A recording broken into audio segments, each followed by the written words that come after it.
যখন কোন বান্দা সূরা ফাতিহার একটা করে আয়াত বলে আলহামদুলিল্লাহি রাব্বিল আলামিন, সঙ্গে সঙ্গে আল্লাহ জবাব দিয়ে বলেন হামিদানি আবদি, বান্দা তুই আমার প্রশংসা করলি।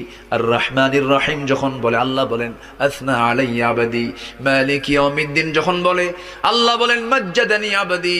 এরপরে যখন বলে ইয়াকা না'বুদু ওয়া ইয়াকা নাস্তাঈন পর্যন্ত যখন বলে আল্লাহ বলেন বান্দারে তুই আমার কাছে কি চাস, প্রাণ খুলে চারে বান্দা।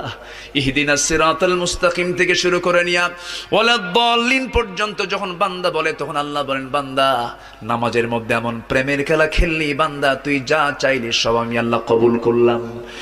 ওই বান্দা যখন রুকুতে যায় আল্লাহ তখন অস্থির হন। ওই বান্দা যখন সিজদায় যাওয়ার জন্য প্রস্তুতি নাই, সমস্ত ফেরেশতাকে ডাক দিয়ে বলেন ও ফেরেশতারা, এই বান্দাগুলো আমাকে দেখলো না, রাসূলকে দেখলো না, কোরআনকে দেখে হাদিসকে বিশ্বাস করে আমাকে খুশি করার জন্য তার সবচেয়ে সম্মানজনক